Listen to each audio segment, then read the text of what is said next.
Welcome to Linux for Beginners. This is a compilation video of all 5 of the Linux for Beginners videos I've released so far.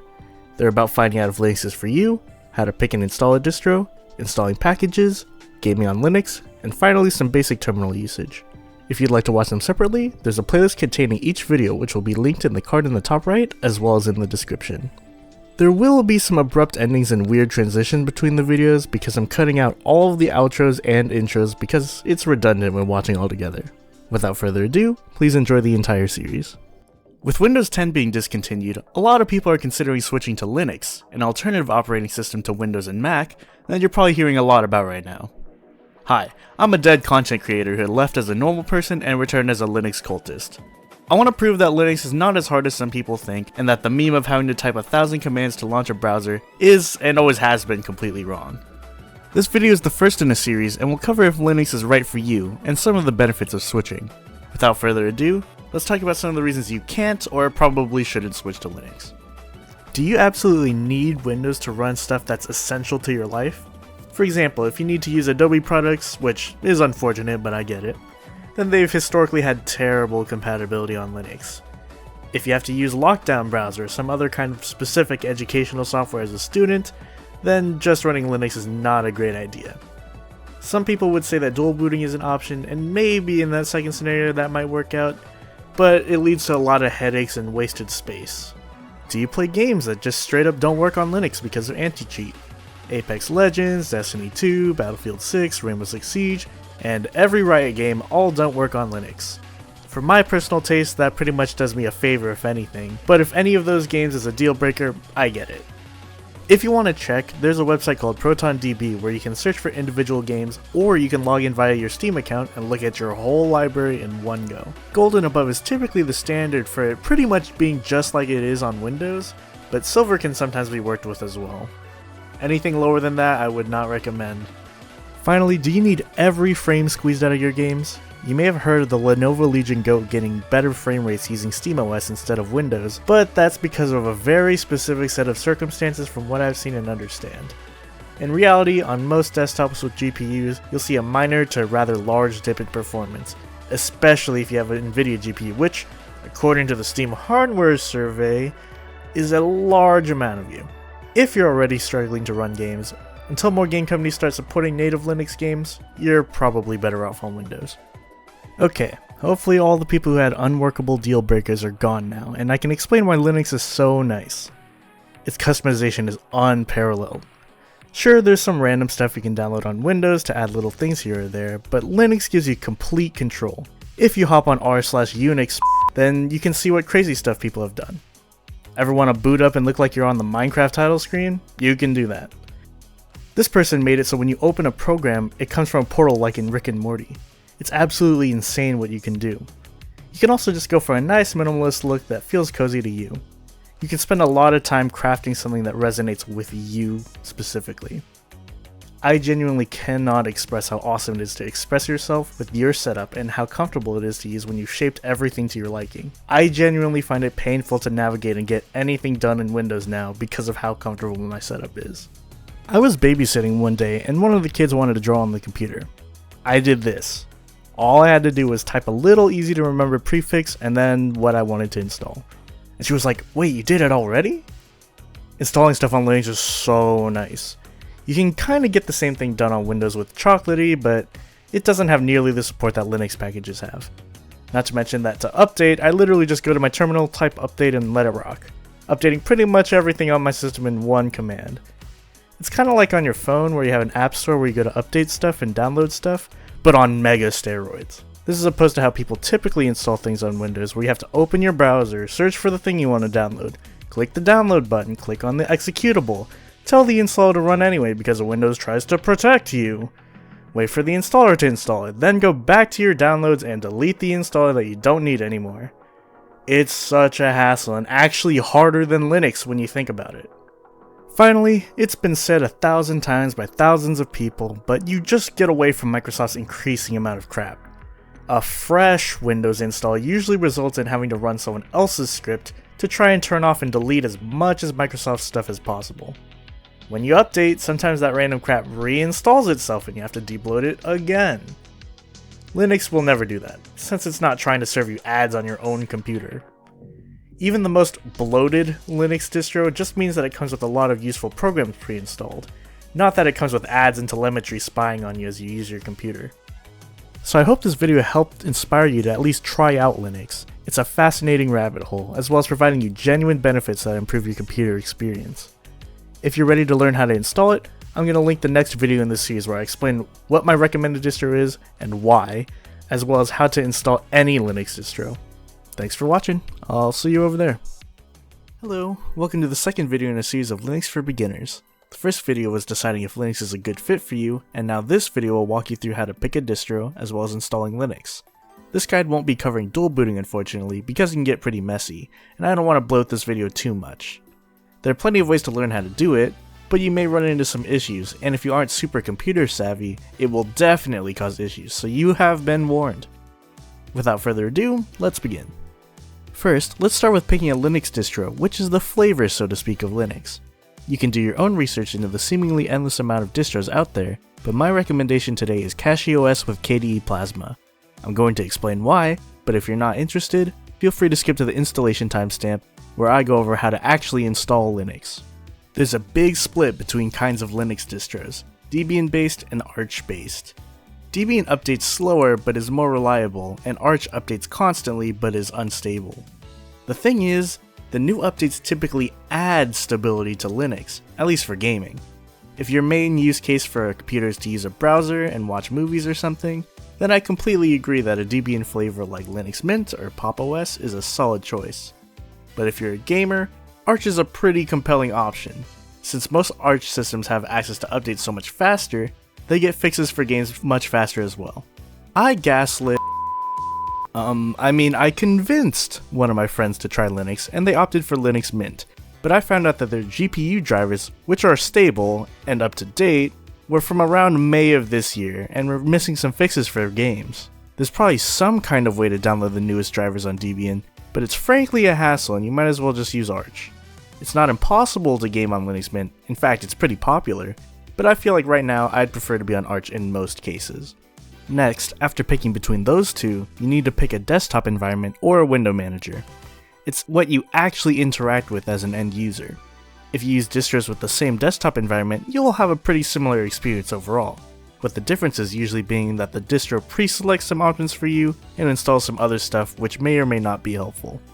There's a lot of them available, but if you're coming from Windows and want something pretty similar to it, I recommend KDE Plasma. You'll be instantly familiar since Windows, the taskbar, and start menu all function more or less like how it does on Windows. It's also very popular, meaning that if you need help learning more about it, then you can probably find some answers online to help you. Next we have window managers. These work nothing like desktop environments. You don't have a desktop. You don't even need a taskbar if you don't want it, and it usually doesn't function like a taskbar anyway. Sometimes there's no X's in the top right to close or minimize, so what the heck is going on? The main benefit of tiling window managers is how everything is automatically sorted and resized for you, as well as being super minimalist. Overall, this is my favorite way to use Linux, but requires you to learn some keybinds, which in my opinion is really easy. Not to mention, you can customize them if you don't like how they feel. Of all the window managers there are, I recommend Hyperland. It looks the best out of the box and is really popular, so a lot of people can help you with it. There are other interesting ones too that have some slightly different functionality, so I recommend you dive deep into this if you're interested. There's no real wrong answer to which desktop environment you pick, but I would strongly suggest against any one of them that is based on X11. If you go to your terminal and type this command, you can find out if you're on X11 or Wayland.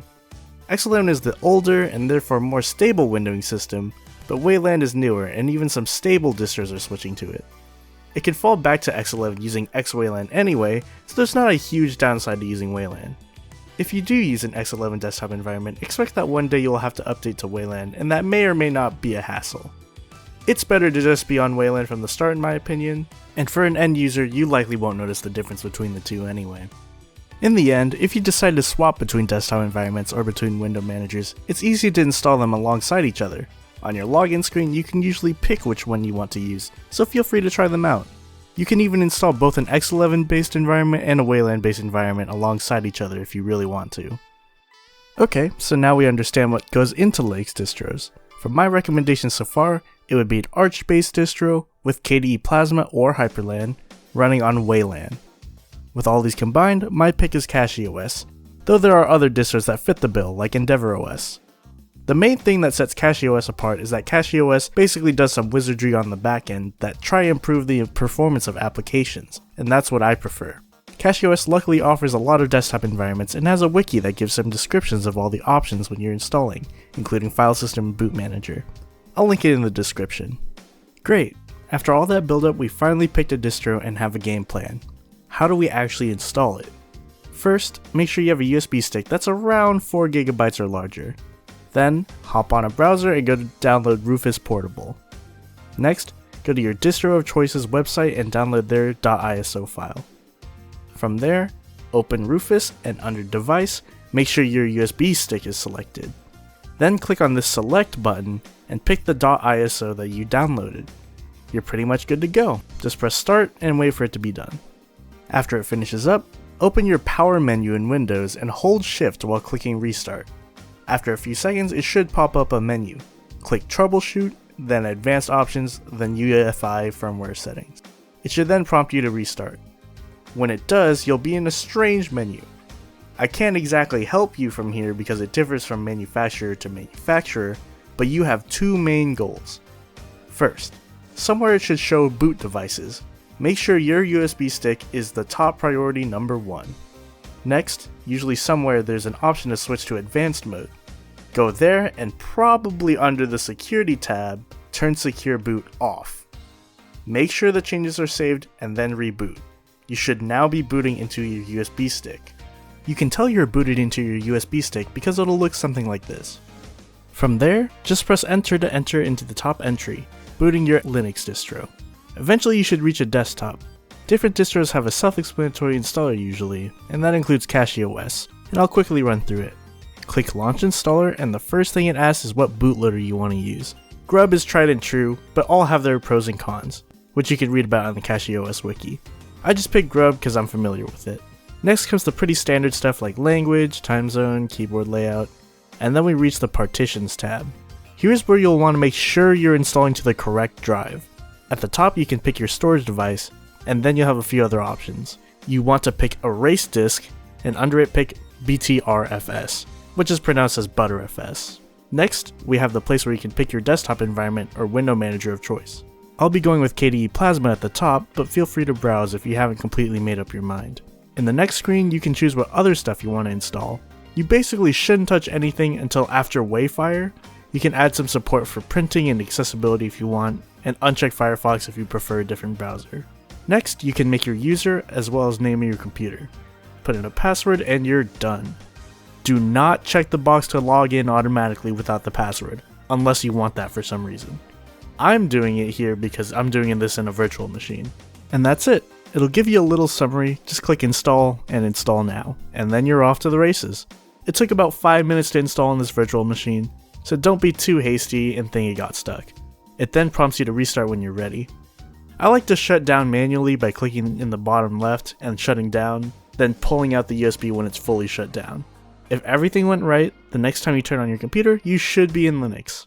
If you boot into Windows though, repeat the steps to get to your UEFI firmware settings and change the boot order to prioritize Linux. And from there, you're done. You've successfully installed Linux. In a distro, there's usually a built-in place to install apps.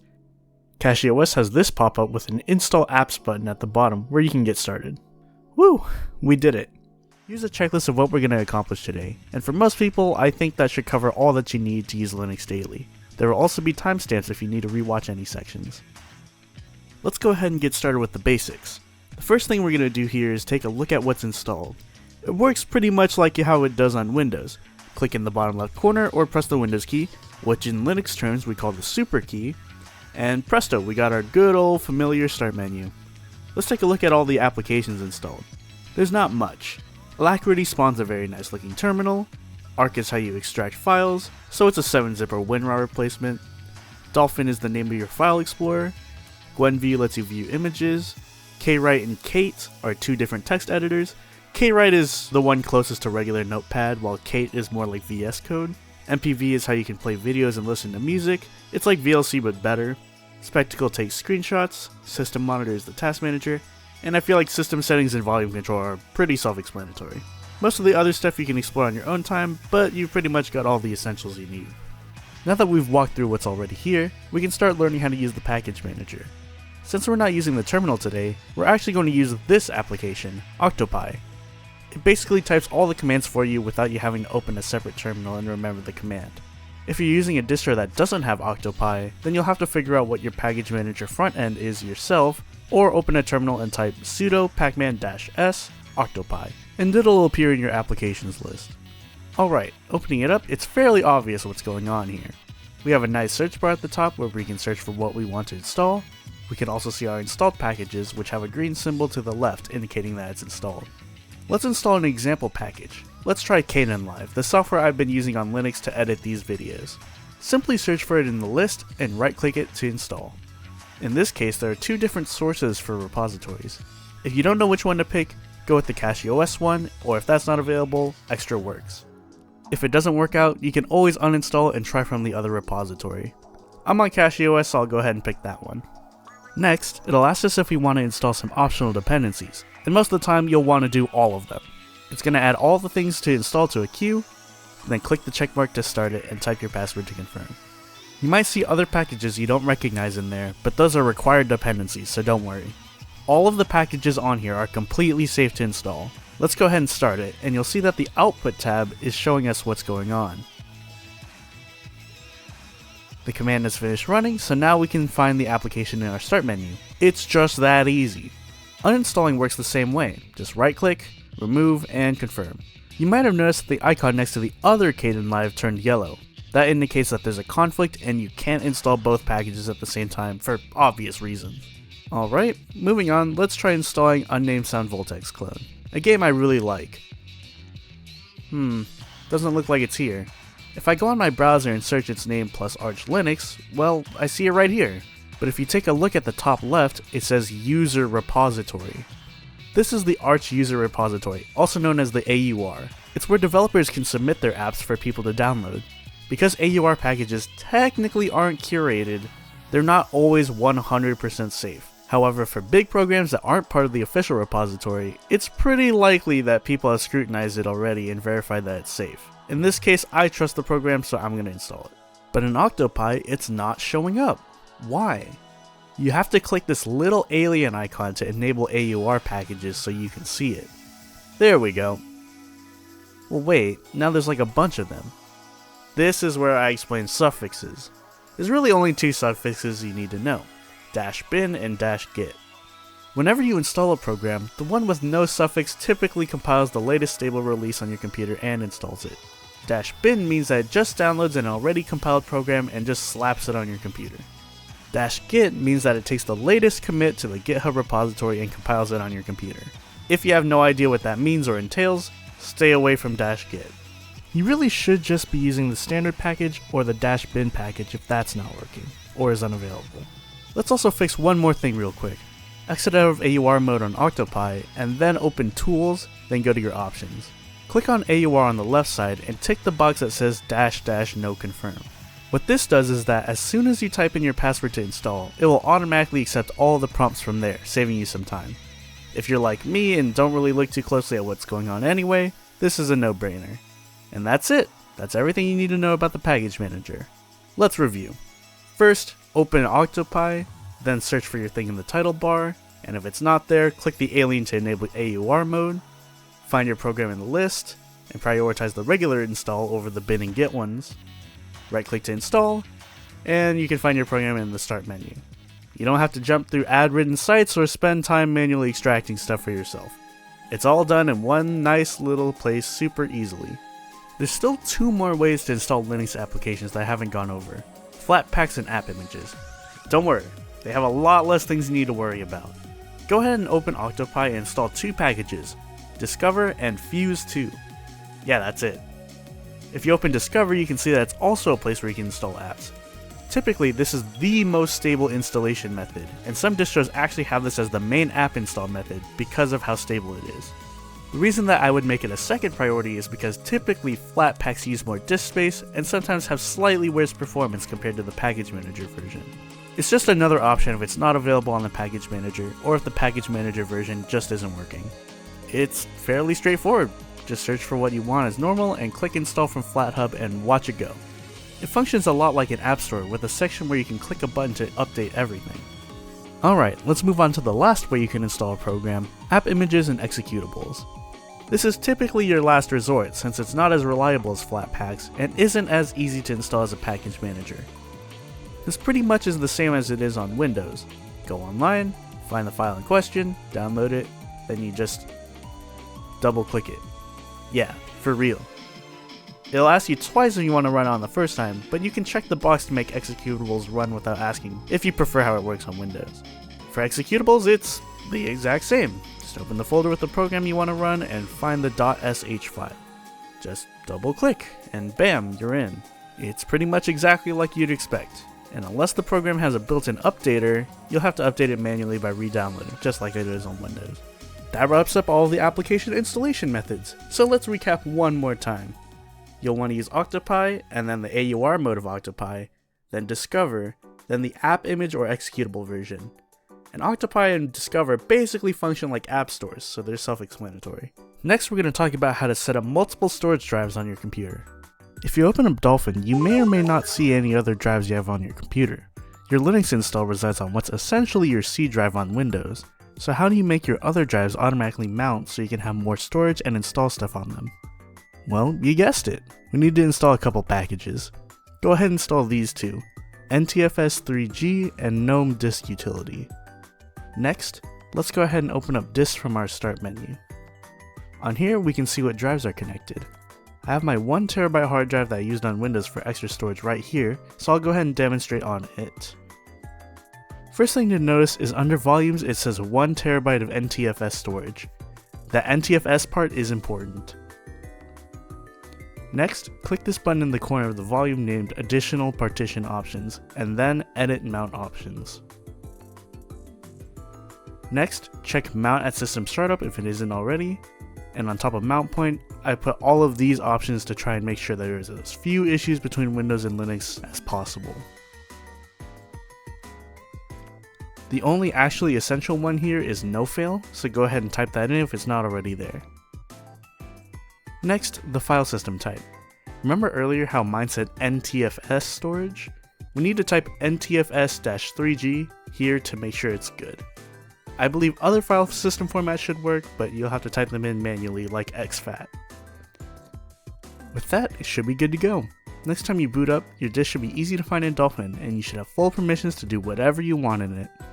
Okay, we're almost there. This is a section where I'm going to explain some other stuff I like to install. First and number one priority is Wine. I imagine you've already heard about it, but basically it's a compatibility program that lets you attempt to run Windows applications on Linux. It's not foolproof, especially if you don't want to tinker much, but it's definitely super convenient for any compatible software. Once you have it installed, you can just start double clicking on .exes to run them. One that I think could potentially be useful for everyone is Winboat. It's currently in beta, so it's not completely finished, but as it gets fleshed out, it'll be super useful. What it does is it basically streamlines the process of making a virtual machine with Windows, then giving it a lot better integration with your Linux install. It has already been shown to be able to run the Microsoft Office suite, so it's pretty promising.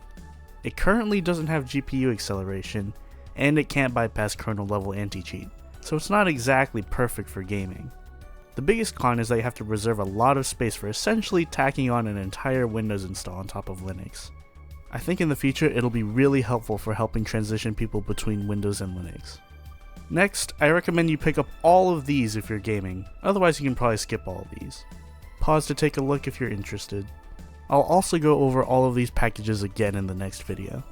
That about wraps up this video. We learned how to install all kinds of programs. You should now be able to daily drive Linux if you want. If there's anything else you guys want to know or need help understanding, let me know. I'm happy to respond to comments. With that, let's get started with the list of packages I recommend for gaming. First, we have CachyOS Gaming Meta. It's probably the only package here that won't have a non-Arch equivalent, but what it does is basically install Wine, some libraries, and CachyOS versions of Proton. If you don't know, Wine is a translation layer for Windows programs that let you attempt to run them on Linux. Proton is an offshoot of that focused on gaming made by Valve, and is pretty much what we all use to play games on Linux. The CachyOS version of Proton further iterates on Proton, providing some useful fixes, so it's good to have on hand.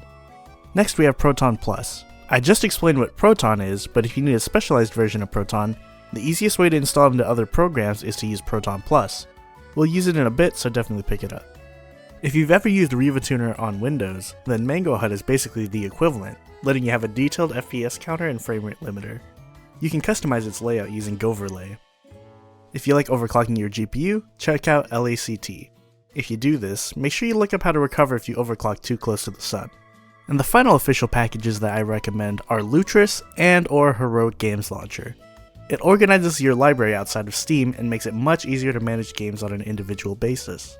I found that between the two, Heroic Games Launcher is more stable for third-party stores like Epic Games Store, while Lutris has EA App and Ubisoft Connect as options, while Heroic does not, which could make or break it for you. Outside of that, it doesn't really matter what you pick. Feel free to try both of them out and find the one that you prefer.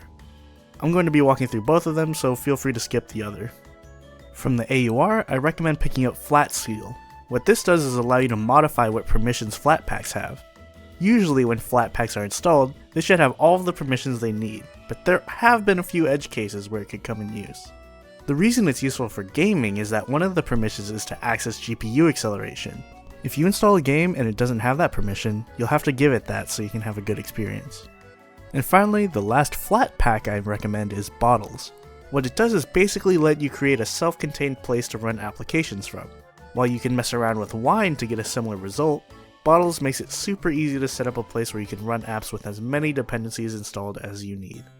I personally use it to run apps if it's a one-time thing, like if I'm playing a bunch of random indie games that I'm only playing for one session, then I'll just run it through Bottles instead of taking the time to add it to Lutris or Heroic. Alright, assuming you have Steam installed, make sure it's closed, and then open Proton Plus. In the top left, you should see the Steam logo here. If it's not there, click on the program there and switch it to Steam. Click on Proton GE at the top, and click the download button next to Proton GE Latest. That's it! You've installed Proton GE. What is Proton GE, you might be wondering? Basically, on top of Valve's excellent version of Proton Experimental, Proton GE has additional codecs and fixes that Valve hasn't yet, or legally can't, as a corporation, put into Proton. What this means is that in my experience, GE has been the most stable version of Proton I've used. While you're here, if you want to install it to any of the other programs like Lutris, Heroic, or Bottles, you might as well. Great, now open up Steam and go to your settings. Next, click on the Compatibility tab and change the default compatibility tool to Proton GE, which should be in the list. If it's not there, make sure you close Steam completely and try again. Select that and you're probably good to go. That's pretty much going to be all you need to think about most of the time. Let's go over the not most of the time, where there's a fix that needs to be done. If you find something that isn't working, you can likely hop on ProtonDB and find out if the game is just not working or if there is a fix. Pretty much the only game that doesn't just work for me with Proton GE is Killer Instinct. For some reason, specifically Proton 9.0 is the only version of Proton that worked for me. So let me show you how to switch compatibility for a specific game. It's really easy. Right-click the game in your library and then click Properties. Go to the Compatibility tab and check the box to force the use of a specific compatibility tool. In this case, I wanted to switch to 9.0-4, so just scroll down and click on it and bam, good to go.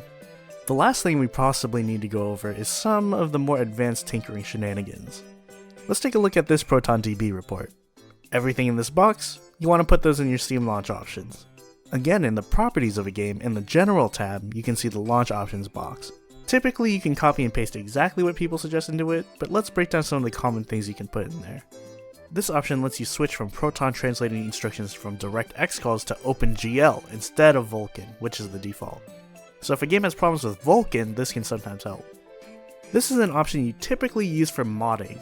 Proton tends to use system DLLs instead of the ones in the folder for security, so you can override this by telling it, hey, look at dinput8.dll actually, and if your mod loader relies on that DLL, then you'll load it properly.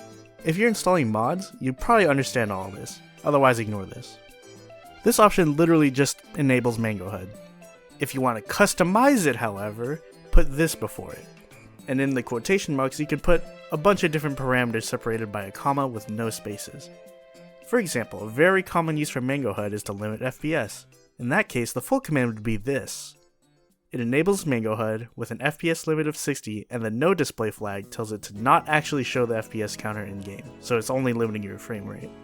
These two launch options vary between distro to distro. For CachyOS, you want to use game-performance, while the other is used in any distro with game mode installed. For CachyOS, this launch option isn't typically that important. It basically just sets you the high power performance profile. Nothing crazy. Game mode is a little more involved with optimizations, but according to the CachyOS wiki gaming page, which I'll have linked in the description, that's unnecessary for CachyOS. If you like to use upscaling in your games, you might be happy to find out you can do so on Linux. You can upgrade most games to newer versions of their respective upscaling technologies using one of these commands. I haven't had any issues with FSR4 on Linux, and I'm really happy with it, so that's nice. This is the last command, and all you have to do is just tack it on at the end.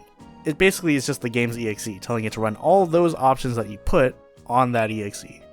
With launch options done, there's just one more thing that I want to mention. Some games have Linux native ports that aren't completely one-to-one compared to the Windows version. Project Outfox, for example, has a native version, but won't work with the skin I use because it's not on Windows, basically. If you force a compatibility tool, it'll actually just re-download the Windows version of the game and run it through Proton. Again, this is a very rare edge case, but if native Linux games ever have issues, you can just try running the Windows version through Proton. And that's all you really need to know for gaming on Steam. Remember, most of the time it'll run flawlessly out of the box, especially with Proton GE. If something goes wrong, just check Proton DB and you should be good. Everything I've shown you is mostly if you want to tinker yourself with launch options, and you probably won't have to remember them at all. Once you've made a configuration once, you can copy and paste it to other games if you want to. Alright, but what if your games aren't on Steam?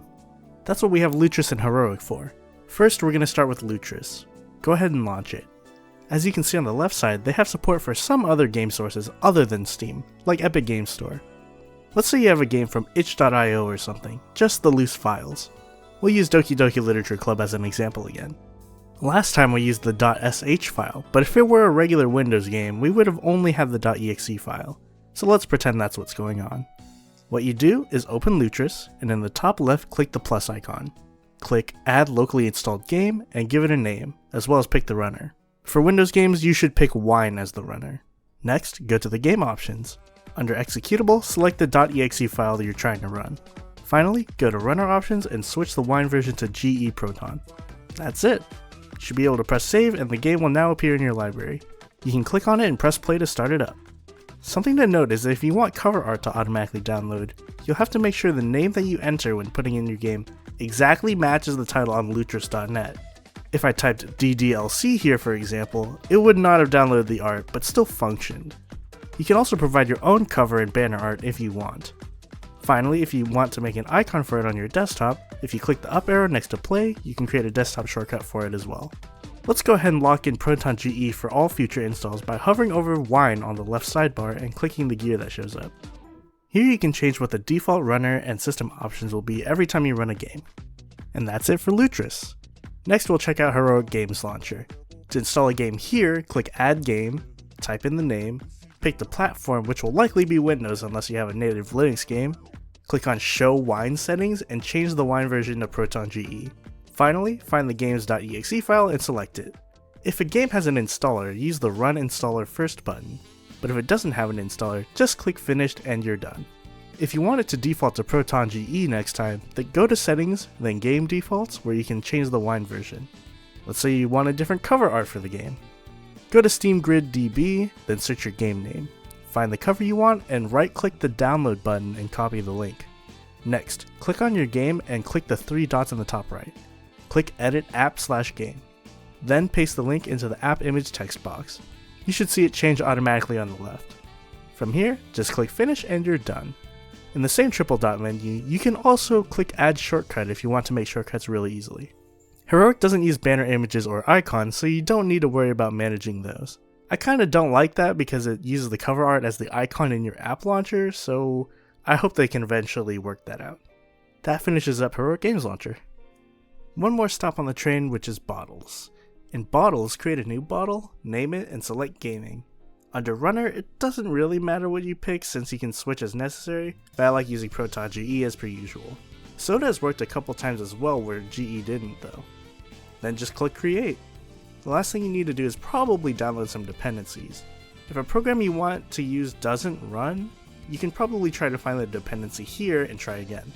If you really want to, you can just download every dependency ever and have a super bloated bottle with as much compatibility as possible, but that'll typically be a waste of space and you should pick and choose as needed. That's it. Now you can just click the Run Executable button and pick your .exe of choice and try to run it via bottles. In Dolphin, you can also right-click and open .exes with bottles for convenience. And that's how you game on Linux. Depending on your distro, they may have installed a pretty nice looking terminal. There's many out there, and your distro probably came with one like GNOME Shell, Console, Kitty, or Alacrity. You can't really go wrong here, but I am pretty biased towards Kitty and Ghosty personally. Regardless of what you choose, you can probably find its config file in your home folder's .config folder. I just edited some colors and changed the background transparency a bit. You can mess around with all kinds of settings and themes here. In my opinion, it's really important to make sure your terminal looks good. When I first switched to Linux and started using the terminal, having a bit of customization beyond the black and white mess I was used to really motivated me to keep learning. In the terminal, you typically interact with what's called a command line shell. There are three big shells: bash, zish, and fish. Bash is pretty much the standard command line, what you'd expect from a terminal, just text. It's nothing fancy, but since it's universal and typically the default on most Linux distributions, it's very important to remember that it exists. Zish, or Z shell, is a shell used on macOS and Linux. It's very popular with a lot of tinkering that can be done with its plugin ecosystem. However, today I will be recommending fish. Aside from it having a funny name, it's the most user-friendly shell out of the box with no tinkering, and the one I use personally. It doesn't really matter too much what you pick, so if you prefer the other two, those will work just fine. We're going over just the basics today, not learning how to script, so these commands should all work. The first very important thing to know about the terminal is sudo. It stands for super user do, and it's like the ultimate put your foot down and tell the operating system what you want maneuver. If anything ever says permission denied, you type sudo before that command and it will happen. First, we're going to start with moving around. When you open up the terminal, you'll see the tilde off to the side. That tells you that you are in your home directory. If you type pwd, then you'll list where you are because it stands for print working directory. So as you can see, the tilde is just shorthand for /home/Yuberz, which is my home directory. Next, type ls, which is shorthand for list. It just lists all the files where you are. So now we can see all the standard stuff in our home directory, like our desktop, downloads, and pictures folder. Pretty simple stuff. Next, to go into a folder, use the cd or change directory command. So if I want to check out my desktop folder, I would type cd desktop. But there's a faster way to do it. If you start typing the beginning of a word and press tab, then you'll autocomplete. If there's multiple folders that match the autocomplete, you can keep pressing tab until you get the one you want. So if I did cd d, then press tab, that matches desktop, documents, and downloads. I could cycle through all of that, or I could just type cd desk, and the only valid autocomplete is desktop, so I could get there super quickly. If you want to go up one directory, type cd dot dot. The reason why it's dot dot and not just one dot is because dot is just the directory you're currently in. I like to think of dot as here and dot dot as backward. With cd, you can also just write a whole directory. So if I want to go to a specific folder in a specific place, you can type in the whole file structure one at a time. So let's say I'm in my downloads folder and want to go to my desktop. I can just do cd tilde/desktop, since the tilde is shorthand for my home, and then I'm just going to my desktop. Typing that anywhere will bring you to the desktop folder. Okay, let's immediately start with how to use this effectively. When you install a program, typically it'll register its own command into the terminal, which is just the program's name. Typing Steam, for example, will literally just launch Steam with the terminal. The nice thing about doing this is that you can diagnose if there are any issues going on since you can read what's happening on the back end. But the real power is being able to add arguments to it. Let's take Dolphin, our file manager, for example. If you just type Dolphin, it'll open the home folder, which is expected. But if you do Dolphin, then enter a directory path afterwards, it'll open directly to that folder. Finally, we can combine our knowledge of what just one dot means in the terminal to do dolphin dot. That command will open Dolphin to wherever we are in the terminal. And this is how I prefer to navigate my file manager if I have to go anywhere deep. I navigate with the terminal, which is way faster because I know the name instead of having to poke around a list looking for the right folder. Then I can just type dolphin dot, and it'll open Dolphin for easy and intuitive file operations like moving and deleting files. I'll show on screen some of the other ways to do file operations like copy, move, and delete. These can be super helpful if there's some reason you don't have permissions. I find it way more convenient to do sudo rm the file than to open Dolphin, switch to administrator mode, then delete the file. Basically, all of them follow the format where you type what you want to do, then the file folder you want to do that to, then its destination with the new name at the end. So if I want to copy this text file named test.txt to my downloads folder, but also rename it to 1.txt, then I can do this command. Since 1.txt is the name of the destination file, it changes the file name to that while copying. That's also why there's no rename command, since moving a file to the same spot with a different name basically does the same thing as renaming it. Okay, but what if you don't want to type dolphin dot every time you want to open Dolphin where you are? That's where aliases come in. You can basically take any single command and assign it a new name. So if I did alias open here dolphin dot, then when I type open here, it opens Dolphin where I'm at. This is a lifesaver feature because it makes it so you don't actually have to remember most commands outside of the basic ones like cd and ls. If you figure out a really complicated command that you want to use regularly, then making an alias for it saves a ton of time. What if you want to chain commands together? That's where the double ampersand comes in. If you do double ampersand after a command, then that means to execute the next command after the first one. Let's see a practical example of that. We'll do exactly what I showed off in the first video of the series. A simple command named update that updates all my packages and Flatpaks in one go. Here's the single command that I run to update everything. As you can see, it's really just two commands with the double ampersand to combine them, so they're just one alias. Speaking of aliases, if you want an alias to be permanent, navigate to your home directory, .config, fish, and edit config.fish and add this line. You can repeat this for any aliases you want, just put the command between the quotation marks. On bash and zish, directly in your home directory, there should be a .bashrc and a .zshrc file. It has the same syntax for aliases, so no worries there. If you thought aliases were cool, next we have scripts. These are files that execute a more complex series of commands. Remember the .sh file from a couple videos ago? That was a script file that executed a few lines to launch the game. Those are bash scripts, but they can run via fish as long as the person who wrote the script properly formatted it. Fish-specific scripts have a .fish file extension afterwards, while bash has a .sh file extension afterwards. Scripts are also very useful if you need user input. For example, I have this function here which adjusts the brightness of my triple monitor setup. If I put -L at the end, it will lower the brightness, and anything else will reset the brightness to normal. This was necessary because typically PC monitors don't have an easy way to adjust brightness settings. I could have split this into two different aliases, but this way is way more efficient and easy to remember. Anyway, that's just one example. They're fun to experiment with and automate tasks with.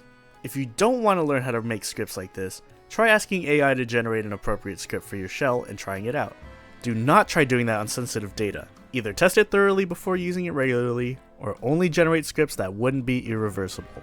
Before we move on, let's take a look at how to install and update packages from the terminal. There was a sneak peek just a bit ago where I showed how to update packages. The first thing you'll want to learn is pacman. This is how you install packages from the official Arch repository, basically the default mode of Octopi. You just type sudo pacman-s and then all the packages you want to install. You can even still use tab to autocomplete. So if I wanted to install both VLC and MPV at the same time in one command, I just do sudo pacman-s VLC MPV, and that'll install both packages at once. For the AUR, there's two main ones, Yay and Paru. It doesn't really matter which you use, but Paru seems to be more standard these days. If any instructions tell you to use one, the other will work as well. It will sometimes prompt you to look at the package build differences. In Yay, you should probably just type N, while in Paru, you press Q to exit the differences. In fact, you can actually just completely replace pacman with Paru or Yay if you want. For both of them, the flag -syu will update the packages on your system. So looking at the alias I showed before, the part here basically updates all your native packages because it updates pacman packages as well. The flags make it so you don't need to do anything other than type your password, so it skips all the other prompts. You can type the flags out when installing as well, but it's annoying. For Flatpaks, honestly I just go to FlatHub, and if you click on the drop down under install, it just gives you the command to punch in to install a specific Flatpak. Hopefully all of that made sense, but I have to say it's much faster to set the alias for updating rather than opening both Octopi and Discover then updating from there. Also, installing multiple packages that you know the name of is way faster than doing either of those options. Something that you might notice is that because apps run from the terminal are, well, attached to the terminal, you can't close that terminal because it'll close the application as well, which is obviously not great. The way to fix this is to do this. This will detach the application from the terminal, but leave the terminal open. You can just tack on exit afterwards to automatically close the terminal. If you really want to, you can make a function for this where it'll automatically write out the rest of it for you like so. So if I type BG, then the application I want to launch, it'll basically launch like normal. Honestly, there's not really much reason to do this unless you prefer using the terminal over your app launcher or start menu, but it does come in handy if you have a very particular function you want to write. Next, some packages that make using the terminal more fun. Let's start with direct upgrades, EZA, Z-Oxide, and Micro. EZA replaces LS and makes it look a million times nicer and offers way nicer options as well. Add this alias. What this does is replace LS completely. I also really like having colors and icons, but you can take a look at EZA's GitHub page for more information. Alright, next, we have a replacement for CD. What on earth could possibly be improved from changing directory?